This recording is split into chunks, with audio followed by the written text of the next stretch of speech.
the V6 S197. Over 10 episodes on Power TV, the V6 Mustang you see here is going to be transformed in looks, handling, power, and performance.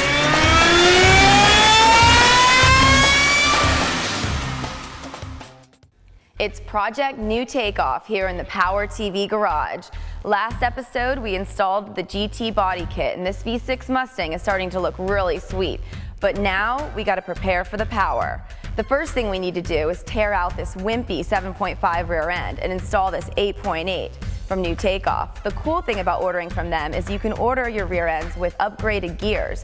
We went with the 373s, which are good for most street strip applications. So let's get this baby up on a lift and tear that 7.5 out.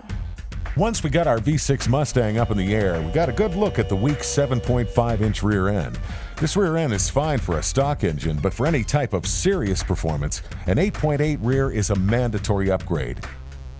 To begin with, we'll want to remove the road wheels and take them off of the vehicle. This exposes the brake system to us. That will be our first component that we're actually removing from the rear end. We will then be removing the calipers from the rotors. This is a very easy thing to do.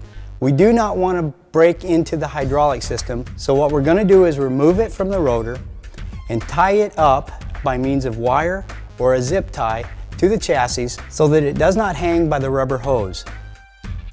Removal of the 7.5 was easy. With the brakes out of the way, BJ unbolted the factory 3-link and panhard bar and lowered the rear end out of the car.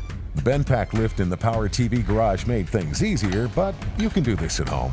Here we laid out the stock Ford 7.5 and the New Takeoff 8.8 rear end. The rear end housings themselves have the same mounting attachment points for a 2005 and up Mustang, so they're a direct bolt-in swap. The 8.8 rear end uses a larger ring gear, differential, and center section than the 7.5 rear. These larger components allow the 8.8 to transfer more horsepower, torque, and to take more shock loads than the stock rear end in the V6. The 8.8 rear end had a larger drive flange than the stock rear end.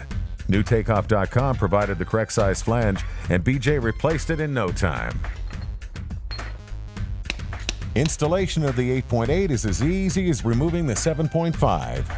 BJ used our transmission jack to hoist it to the chassis and attach the suspension components, which took no longer than an hour. The stock control arms and panhard bar were installed in the same exact locations as the stock rear end.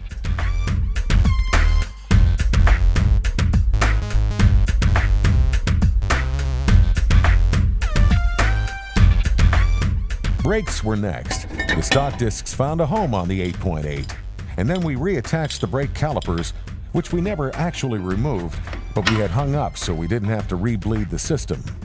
We put the parking brake cable on the brakes and then bolted the springs and shocks into the rear end.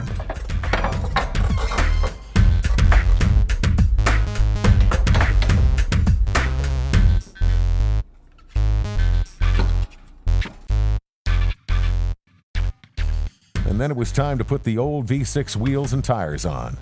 These will only be around for one more segment of this project, and then it's time for some larger meets. Once the entire 8.8 was in, it looked like it came from Ford in place.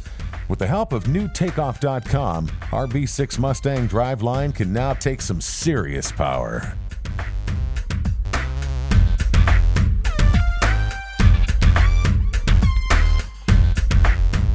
As with any install, the best part is actually going out and test driving and make sure the work that you've done is exactly what you expected. So for this rear end upgrade, and I'm really looking forward to it, because this rear end should give us quite a different feel insofar as responsiveness. We're getting both tires down on the pavement. Feels very quick to grab, hooks up nicely. Now we're going to give it a little goose around the corner, try not to spin the tires. Oh yeah, she grabs great. So before you think about putting gears in your 7.5 rear end, be sure to check out NewTakeoff.com and see what they have to offer. Now this baby's ready for our Explorer Express X-Charger Supercharger, which we'll be installing next episode, so stay tuned on Power TV.